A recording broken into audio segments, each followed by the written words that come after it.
엄마, 할아버지를 찾았어요. 전화기 너머로 몇 초간 침묵이 흘렀죠.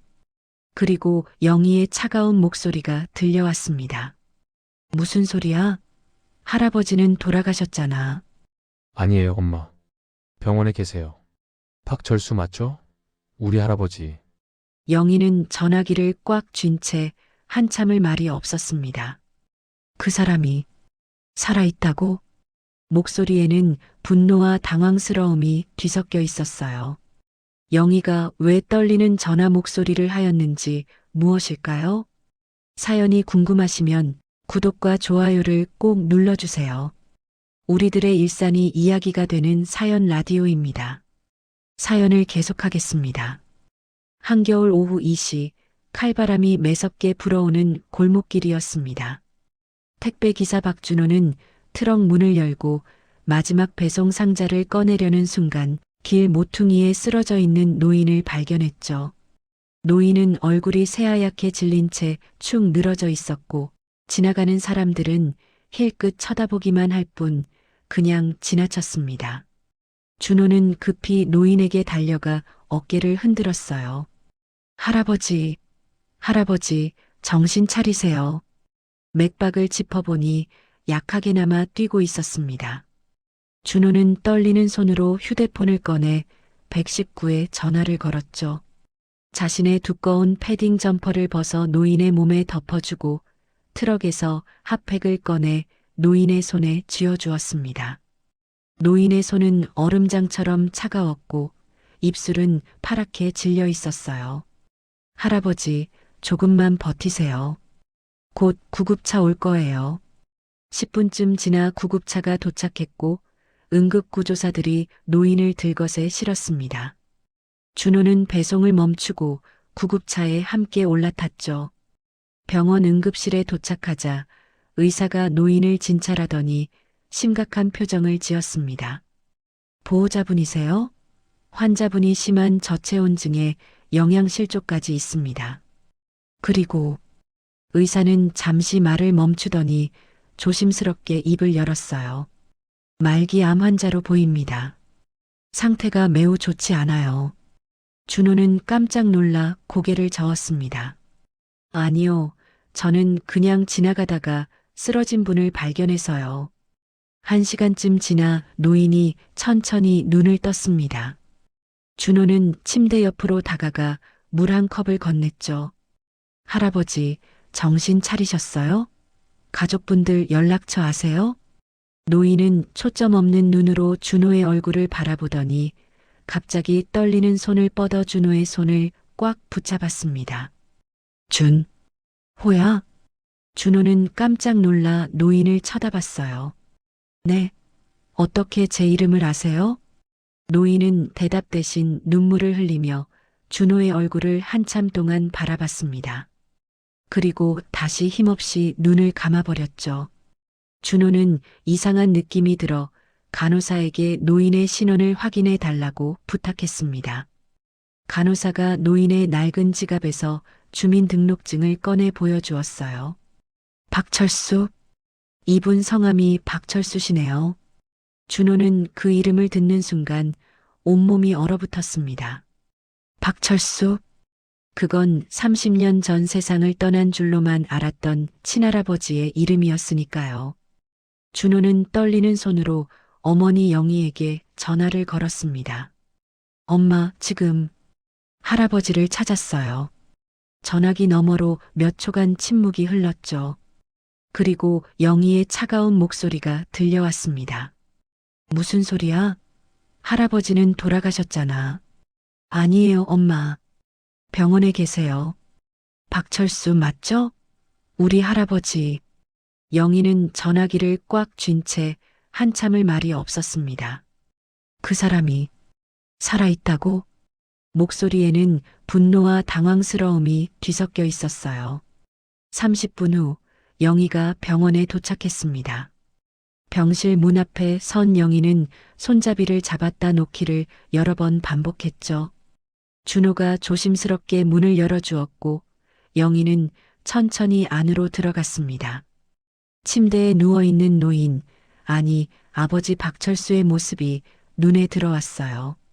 30년 전 기억 속에 그 사람보다 훨씬 마르고 늙어 있었습니다. 철수는 딸의 발소리를 듣고 천천히 고개를 돌렸죠. 영희야. 목소리가 떨렸습니다. 철수는 침대에서 일어나려 했지만 기력이 없어 그대로 주저앉았어요. 미안하다. 정말 미안하다. 영희는 그 자리에 굳은 듯 서 있었습니다. 가슴속에서 30년간 쌓아온 원망과 분노가 치밀어 올랐죠. 눈물이 핑 돌았지만 영희는 꾹 참았습니다. 당신은 우리 가족이 아니에요. 영희의 목소리는 차갑게 식어 있었어요. 30년 전에 이미 죽은 사람이에요. 우리한테 당신은 없어요. 철수는 고개를 떨구고 눈물을 흘렸습니다. 준호가 급히 어머니의 팔을 붙잡았죠. 엄마, 그래도 할아버지잖아요.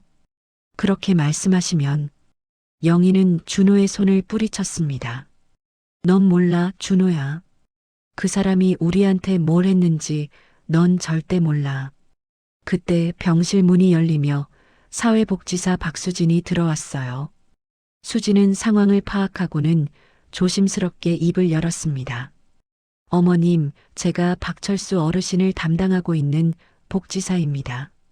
잠깐 말씀드려도 될까요? 수진은 영희를 복도로 데리고 나가 철수의 상황을 설명했습니다. 변두리 쪽방촌에서 혼자 살아왔다는 것, 암 진단을 받고도 제대로 치료를 받지 못했다는 것, 겨울에도 난방도 없이 지냈다는 것. 자업자득이죠. 영희는 냉정하게 말했습니다. 가족을 버린 대가예요. 그게 뭐가 불쌍해요? 영희는 병원을 나가려고 발걸음을 옮겼어요. 그 순간 병실 안에서 철수의 울먹이는 목소리가 들려왔습니다. 영희야, 난 내가 미워서 떠난 게 아니야. 빚쟁이들이 너희까지 해칠까봐 무서웠어. 영희의 발걸음이 멈췄습니다. 하지만 영희는 뒤돌아보지 않고 그대로 병원을 빠져나갔죠. 준호는 눈물을 흘리는 할아버지와 단둘이 남았습니다. 철수는 창밖을 바라보며 조용히 중얼거렸어요. 미안하다, 영희야. 할아버지가 너무 미안하다. 그날 이후 준호는 매일 퇴근 후 병원을 찾아갔습니다. 어머니 영희는 병원에 오지 않았지만 준호는 혼자서라도 할아버지를 돌보기로 마음먹었죠. 철수는 손자가 올 때마다 미안하다는 말만 반복했어요. 준호야, 넌 나 같은 할아버지 돌볼 필요 없어. 그냥 가거라. 하지만 준호는 매번 고개를 저었습니다. 할아버지, 저 괜찮아요. 제가 하고 싶어서 오는 거예요. 어느 날 저녁, 철수는 준호에게 오래된 이야기를 꺼냈습니다. 내가 돌 때 말이야, 할아버지가 너를 안고 동네를 한 바퀴 돌았단다. 넌 할아버지 품에서 너무 행복하게 웃었지.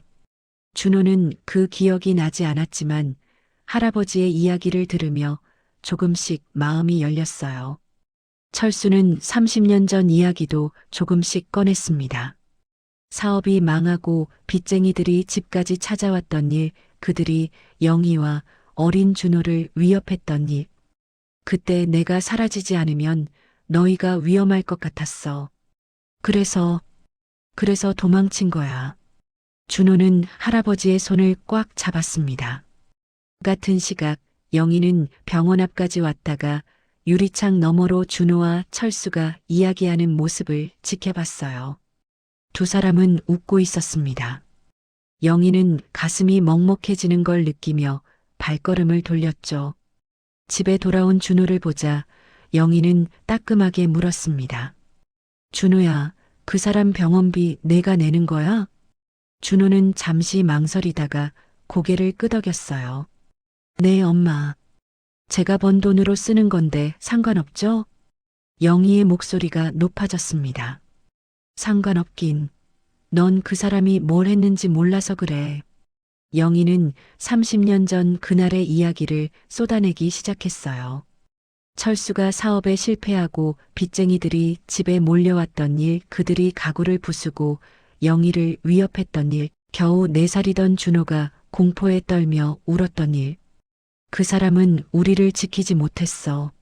아니, 지키려고 하지도 않았어. 영희의 목소리는 울음이 섞여 있었습니다. 그날 밤 그 사람은 짐을 싸서 나가버렸어. 한마디 말도 없이. 우린 빚쟁이들한테 시달리고 동네 사람들한테 손가락질 받으면서 살았어. 준호는 처음 듣는 이야기에 할 말을 잃었습니다. 엄마, 그 사람 때문에 내 아빠는 과로로 쓰러졌어. 혼자서 빚을 갚으려고 밤낮 없이 일하다가 영희는 눈물을 닦으며 돌아섰어요. 그래도 할아버지는 이제 얼마 못 사신대요. 의사 선생님이 한 달도. 준호의 말이 채 끝나기 전에 영희가 말을 끊었습니다. 내가 그 사람 편을 든다면 엄마는 정말 실망할 거야. 영희는 방문을 쾅 닫고 들어가 버렸죠. 준호는 거실에 혼자 남아 깊은 한숨을 내쉬었습니다.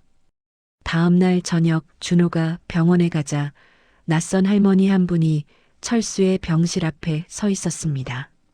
할머니는 준호를 보더니 반갑게 인사를 건넸어요. 혹시 준호 씨 맞으세요? 철수 씨한테 사진으로 봤어요. 난 이순자라고 해요. 순자는 철수와 같은 쪽방촌에 사는 이웃이었습니다. 그녀는 준호에게 두툼한 봉투 하나를 건넸죠. 이게 뭐예요? 준호가 묻자 순자는 조심스럽게 대답했습니다. 철수 씨가 30년 동안 모아둔 거예요. 당신한테 꼭 전해달라고 부탁했어요. 준호는 떨리는 손으로 봉투를 열었습니다. 안에는 사진들이 가득 들어 있었어요. 준호의 초등학교 입학식 사진, 중학교 운동회에서 달리기 하는 모습, 고등학교 졸업식 날 교복을 입은 모습, 모두 멀리서 찍은 흐릿한 사진들이었지만 준호의 모습이 선명하게 담겨 있었습니다. 이게 어떻게? 준호는 믿을 수가 없었어요. 순자가 조용히 설명을 이어갔습니다. 철수 씨는 당신을 30년 동안 지켜봤어요. 학교 행사가 있는 날이면 담장 밖에 서서 몰래 사진을 찍었죠. 준호의 눈에서 눈물이 흘러내렸습니다. 순자는 또 다른 봉투를 꺼냈어요. 안에는 은행 입금 영수증들이 빼곡하게 들어 있었습니다. 준호는 영수증을 하나하나 살펴봤죠. 매달 30만 원씩 15년 동안 어머니 영희의 통장으로 보낸 기록이었습니다. 할아버지가 이걸 보낸 거였어요?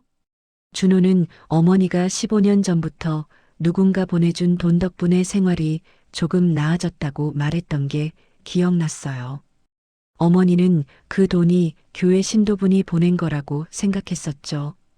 철수 씨는 쪽방에서 폐지를 주우며 살았어요. 공사장에서 막일도 하고요. 순자의 목소리가 떨렸습니다. 한겨울에도 난방을 안 하고 밥도 제대로 안 먹으면서 그 돈을 모았어요. 가족한테 보내려고. 왜요? 왜 말씀을 안 하신 거예요? 준호가 울먹이며 물었습니다. 철수 씨는 자기가 가족 앞에 나설 자격이 없다고 했어요. 그냥 멀리서라도 당신들이 잘 사는 모습만 봐도 행복하다고. 순자는 손수건으로 눈물을 닦았어요. 준호는 사진과 영수증을 꽉 쥐고 병실로 뛰어들어갔습니다. 철수는 창밖을 바라보며 누워 있었죠. 할아버지. 준호의 목소리에 철수가 고개를 돌렸어요. 왜 이렇게 하신 거예요? 왜 30년 동안 혼자 이렇게 사신 거예요? 준호는 사진들을 철수에게 보여줬습니다. 철수는 사진을 보며 슬픈 미소를 지었어요. 할아버지는 너희 앞에 설 자격이 없는 사람이야. 가족을 지키지 못한 무능한 사람이니까. 아니에요. 할아버지는 우릴 버린 게 아니잖아요. 준호는 영수증을 펼쳐 보였습니다. 이렇게 15년 동안 우릴 도와주셨잖아요. 왜 말씀을 안 하신 거예요? 철수는 천천히 준호의 손을 잡았습니다. 미안하다, 준호야. 할아버지가 정말 미안하다. 그날 밤 준호는 사진과 영수증을 들고 집으로 돌아왔습니다. 어머니에게 보여줘야 한다고 생각했죠. 이제 어머니도 진실을 알아야 했으니까요. 준호는 집에 도착하자마자 거실 탁자 위에 사진들과 영수증을 펼쳐 놓았습니다. 부엌에서 설거지를 하던 영희가 나왔어요. 준호야, 뭐 하는 거니? 영희는 탁자 위에 놓인 것들을 보고 걸음을 멈췄습니다. 빛바랜 사진 속에는 어린 준호의 모습이 담겨 있었죠. 이게 뭐니? 영희의 목소리가 떨렸습니다. 준호는 조심스럽게 입을 열었어요. 할아버지가 30년 동안 모은 거예요. 제 사진이요. 영희는 떨리는 손으로 사진 한 장을 집어들었습니다. 준호의 초등학교 입학식 날 사진이었어요. 영희는 그날을 기억했습니다. 혼자서 준호의 손을 잡고 학교에 갔던 날, 다른 아이들은 할아버지, 할머니와 함께 왔는데, 준호만 어머니와 단둘이었던 날, 할아버지가 그날 계셨던 거예요? 준호가 고개를 끄덕였습니다. 학교 담장 밖에서 몰래 지켜보셨대요. 제가 크는 모습을 30년 동안 계속. 영희는 다른 사진들도 하나씩 들여다봤어요. 중학교 운동회 날 달리기 하는 준호, 고등학교 졸업식 날 교복 입은 준호. 모두 멀리서 찍은 흐릿한 사진들이었지만 아버지가 얼마나 애타게 손자를 그리워했는지 느껴졌습니다. 그리고 이것도요. 준호는 은행 영수증들을 어머니 앞에 내밀었어요. 영희는 영수증을 보는 순간 손이 덜덜 떨렸습니다. 이건 엄마가 15년 전부터 받은 그 돈, 기억하시죠? 교회 신도분이 보낸 줄 알았던 그 돈. 영희는 주저앉으며 영수증을 하나하나 펼쳐봤습니다. 매달 30만 원씩 한 달도 빠짐없이 15년간 입금된 기록. 할아버지가 보낸 거였어요? 영희의 목소리는 거의 속삭임에 가까웠습니다. 그 돈 덕분에 준호의 학원비를 낼 수 있었고, 겨울에 난방을 켤 수 있었고, 가끔 고기를 사 먹을 수 있었죠. 할아버지는 쪽방에서 폐지를 주우며 사셨대요. 공사장에서 막일도 하시고요. 준호의 말에 영희는 고개를 떨구었습니다. 겨울에도 난방을 안 하시고 밥도 제대로 안 드시면서 우리한테 돈을 보내신 거예요. 영희는 30년 전 그날 밤을 떠올렸어요. 아버지가 짐을 싸서 나가던 날 영희는 아버지, 가지 마세요라고 울부짖었었죠. 하지만 아버지는 미안하다는 말만 남기고 떠났습니다. 영희는 그날 이후 아버지를 원망하며 살았어요. 가족을 버리고 도망간 비겁한 사람이라고 생각했습니다. 엄마. 준호가 조심스럽게 어머니의 어깨에 손을 올렸어요. 할아버지는 우릴 버린 게 아니었어요. 우릴 지키려고 떠나신 거예요. 영희는 사진 속 준호의 모습을 보며 눈물을 흘렸습니다. 아버지는 30년 동안 혼자 외로움을 견디며 가족을 지켜봤던 거예요. 하지만 그래도 영희는 말을 잇지 못했습니다. 30년간 쌓아온 원망이 한순간에 무너지는 느낌이었죠. 할아버지가 이제 한 달도 못 버티신대요. 준호의 말에 영희는 고개를 들었습니다. 의사 선생님이 그러셨어요.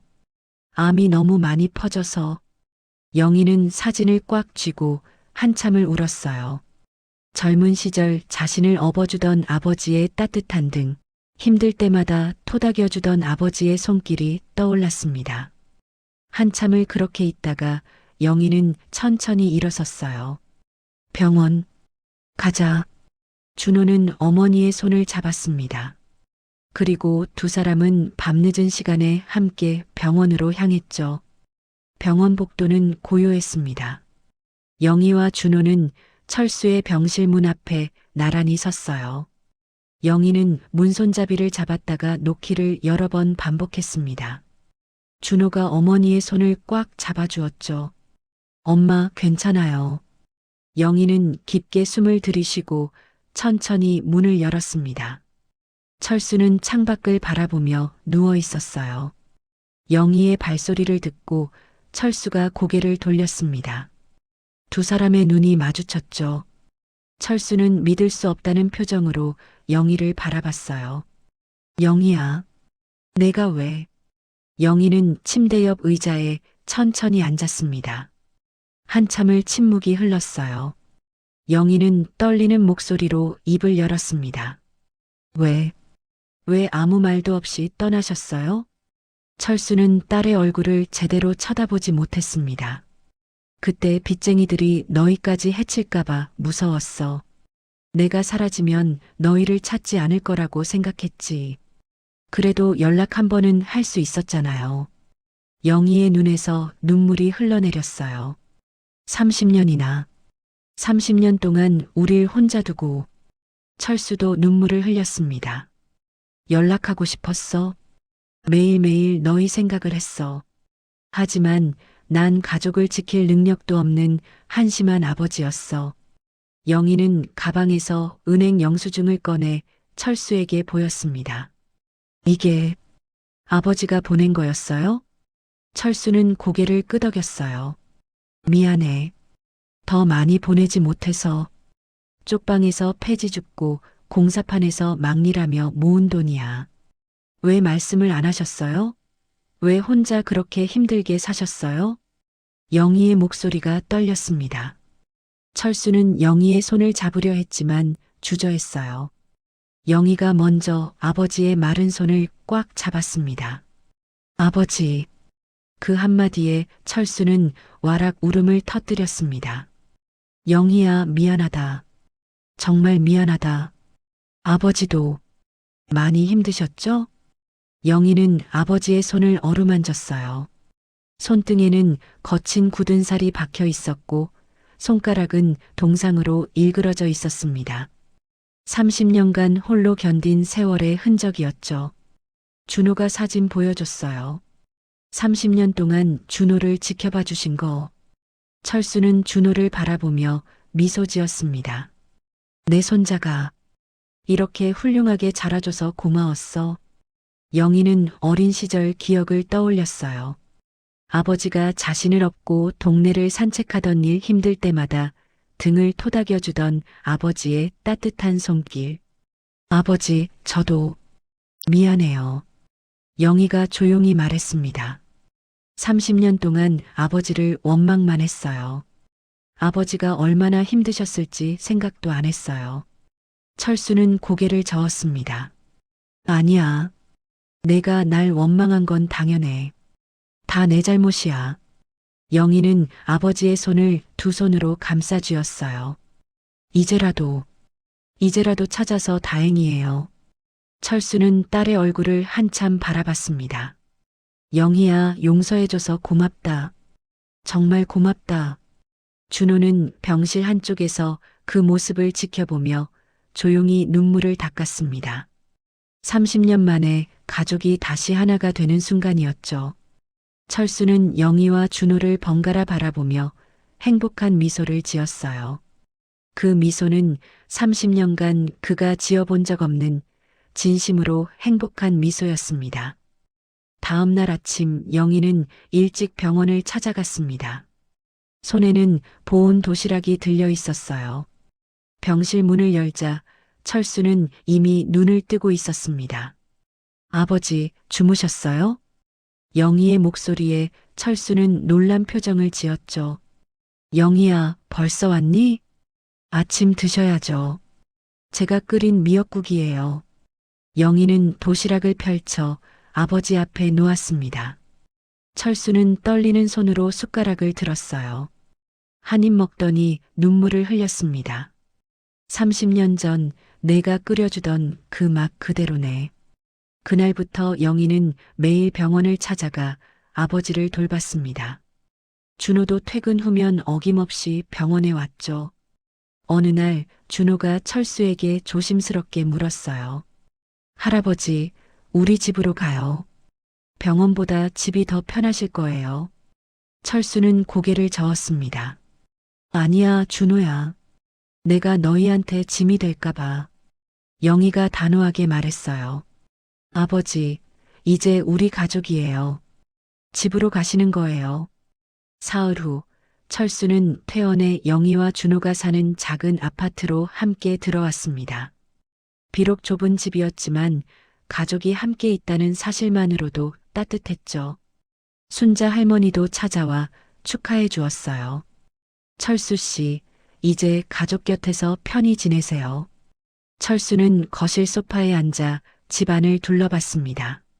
작지만 깨끗하게 정돈된 집, 벽에 걸린 준호의 사진들, 부엌에서 들려오는 영희의 요리하는 소리. 모든 게 꿈만 같았어요. 저녁 무렵 영희가 된장찌개를 끓여 식탁에 올렸습니다. 아버지, 드세요. 철수는 된장찌개 한 숟가락을 떠먹고는 눈시울을 붉혔어요. 영희야, 이 맛. 내 어머니가 끓여주시던 그 맛이야. 영희도 눈물을 글썽였습니다. 어머니 레시피예요. 제가 어머니한테 배운 거. 식사 후 준호는 할아버지 옆에 앉았습니다. 할아버지, 제가 어렸을 때 이야기 더 들려주세요. 철수는 기쁜 표정으로 이야기를 시작했어요. 준호가 3살 때 처음 자전거를 태워준 이야기, 영희가 초등학교 다닐 때 운동회에서 1등 했던 이야기, 아내와 함께 가족여행을 갔던 이야기. 영희는 부엌에서 설거지를 하며 그 이야기를 들었습니다. 아버지의 목소리에서 행복이 묻어났어요. 밤이 깊어지자 영희가 아버지 방을 정리해 드렸습니다. 아버지, 여기서 주무세요. 이불도 따뜻한 걸로 준비했어요. 철수는 깨끗한 이불을 쓰다듬으며 감격했습니다. 고맙다, 영희야. 정말 고맙다. 잠자리에 들기 전 3사람은 거실에 둘러앉았어요. 철수는 준호와 영희의 손을 하나씩 잡았습니다. 내 평생 가장 행복한 날이야. 너희와 함께 있으니까. 준호가 할아버지의 등을 토닥였어요. 할아버지, 우리 이제 계속 함께 있어요. 철수는 고개를 끄덕이며 미소 지었습니다. 하지만 그의 눈빛 어딘가에는 슬픔이 서려 있었어요. 자신에게 남은 시간이 얼마 없다는 걸 철수는 알고 있었으니까요. 그날 밤 철수는 가족의 온기를 느끼며 편안하게 잠들었습니다. 30년 만에 처음으로 마음 편히 눈을 감았죠. 영희는 아버지 방문 앞에 서서 한참을 그 모습을 지켜봤어요. 그리고 조용히 중얼거렸습니다. 아버지, 사랑해요. 2달이 흘렀습니다. 철수는 가족과 함께 보낸 그 시간 동안 누구보다 행복했어요. 하지만 암은 점점 그의 몸을 잠식해갔죠. 어느 날 새벽 철수는 영희와 준호가 지켜보는 가운데 조용히 눈을 감았습니다. 마지막 순간까지 그는 미소를 잃지 않았어요. 고맙다. 사랑한다. 철수의 마지막 말이었습니다. 장례식장에는 순자 할머니와 쪽방촌 이웃들, 복지사 수진이 찾아와 조문했어요. 영희는 아버지의 영정 사진 앞에 무릎을 꿇고 앉았습니다. 아버지, 이제 편히 쉬세요. 많이 사랑해요. 준호는 할아버지가 남긴 낡은 수첩을 발견했습니다. 수첩 안에는 30년간 할아버지가 쓴 일기가 빼곡히 적혀 있었죠. 마지막 장에는 이런 글귀가 적혀 있었어요. 준호야, 영희야, 사랑한다. 짧았지만 마지막 2달이 내 인생에서 가장 행복한 시간이었다. 영희와 준호는 서로를 꽉 껴안으며 눈물을 흘렸습니다. 1년 후 준호는 여전히 택배 기사로 일하며 길에서 어려움에 처한 사람들을 돕고 있었어요. 영희는 쪽방촌 무료 급식소에서 자원봉사를 시작했습니다. 2사람은 매주 일요일마다 철수의 산소를 찾아가 꽃을 놓았죠. 할아버지 덕분에 진짜 가족의 의미를 배웠어요. 준호가 할아버지 묘 앞에서 말했습니다. 영희도 고개를 끄덕이며 아버지 사진을 쓰다듬었어요. 아버지, 아버지가 보여주신 사랑, 우리가 다른 사람들한테도 나눠줄게요. 그렇게 준호와 영희는 철수가 남긴 사랑을 가슴에 품고 따뜻한 세상을 만들어 갔습니다. 사연 라디오 TV는 여러분들의 일상에서 일어날 수 있는 일들을 들려드립니다. 어디에서 듣고 계신지를 댓글에 남겨주세요. 구독, 좋아요를 눌러주시면 큰 힘이 됩니다. 감사합니다.